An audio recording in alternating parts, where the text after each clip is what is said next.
Mohammad Marandi is Chair of American Studies at the University of Tehran.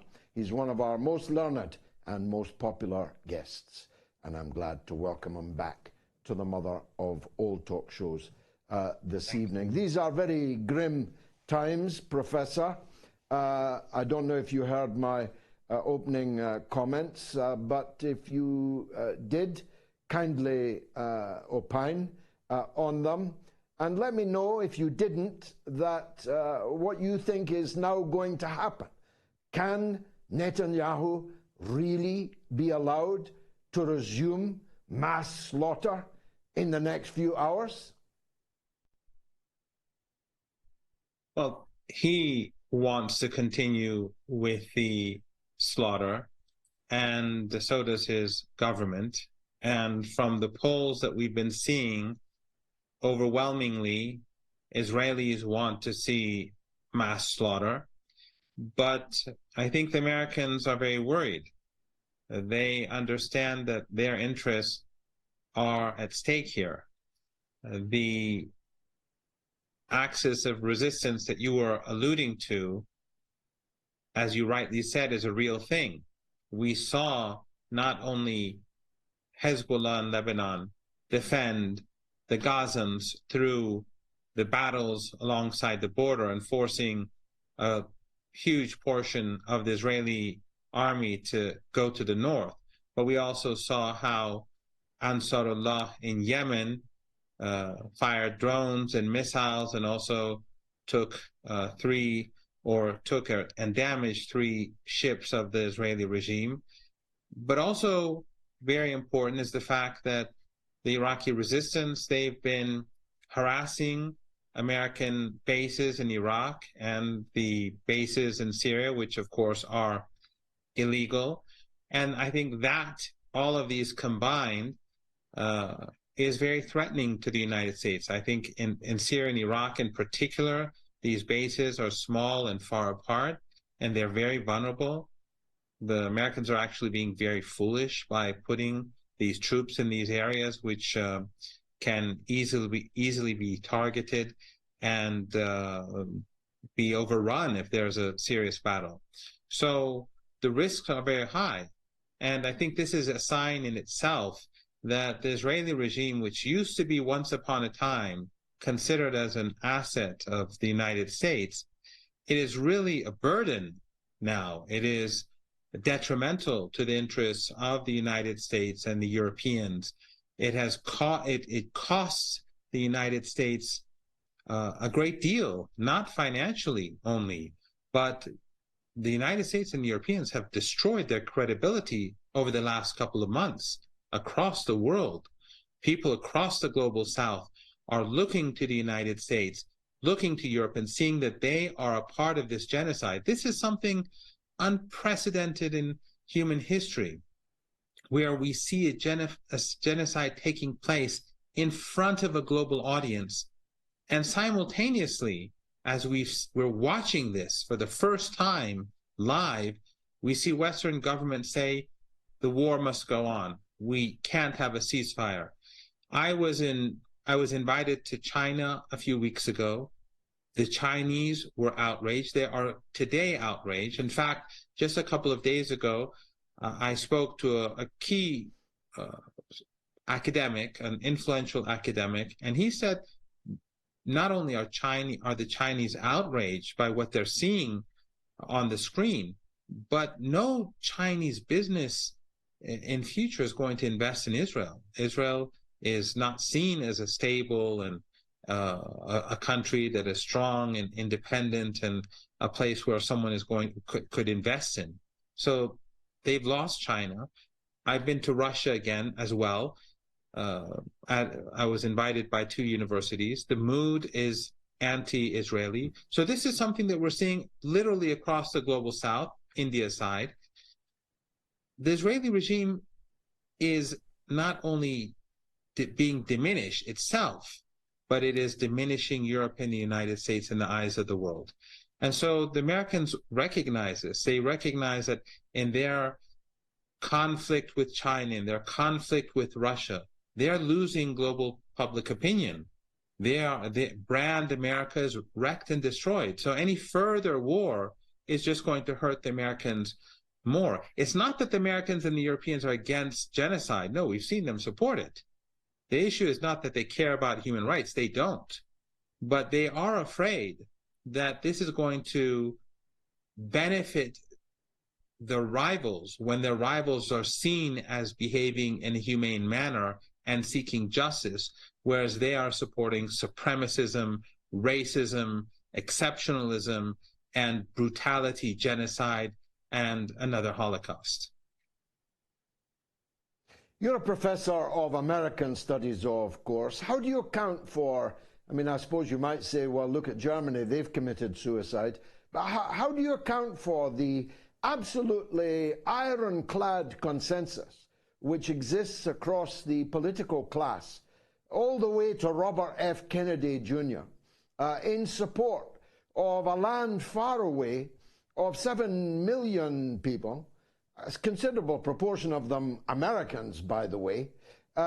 Why would you destroy your global capital, political, cultural, social capital, for someone like Netanyahu? I think there are a host of reasons. One is, of course, the Epstein effect. And I'm absolutely certain that there are more Epsteins out there than we think, and that they have a lot of dirt on a lot of people. I think that's one issue. Another issue is sheer arrogance. This empire, the Western Empire, the American Empire, together, it's been around for centuries. This Eurocentric worldview is deeply embedded among the elites across Europe and especially the United States. Washington is a bubble. The neocons and many others continue to think that the United States is the indispensable nation. That's what Biden just said in his recent op-ed. If he had anything to do with the text itself, I have no idea. But we know that that term came from Madeleine Albright, the same woman who said 500,000 dead Iraqis due to sanctions was worth it. She said that the Americans stand taller and look further than other nations. That's exceptionalism. And that exceptionalism is very similar to Zionism. Zionism is also exceptionalism. It's a chosen people. They're above and beyond, above the rest of us. And so there is a similarity, a city on the hill, the Puritans and so on, manifest destiny. There's striking similarities between the United States and the Israeli regime. So there's this arrogance too, but also there's Zionism. And I personally believe that it's not really, I think it's Christian Zionism that is more influential, more dangerous, and more powerful than its so-called Jewish counterpart. The obvious next question then, although I know the answer, I'd be interested in yours. That's the reason for the United States stand. What's the reason for the almost, with the exception of Belgium and Spain, almost complete phalanx of European governmental, and not just governmental,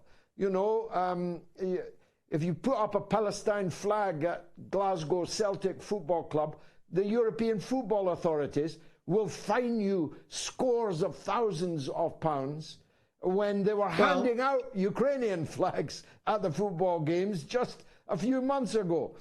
It's not just the government, it's the civic society is so completely behind Netanyahu. Why?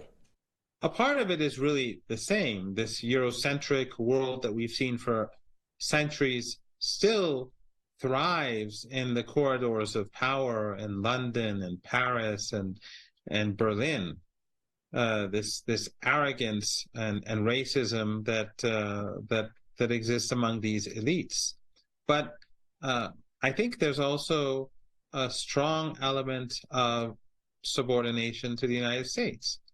They destroyed, you alluded to this, they destroyed themselves during the Ukraine war. They sacrificed Europe for the Americans. The German economy has been destroyed. The Green Party led the battle to destroy Germany for the sake of the United States. So Europe has no role to play in the world that we live in anymore. It is simply a sidekick for the Americans. In Iran, we discovered this during the negotiations. The Europeans really don't carry any weight at the negotiating table.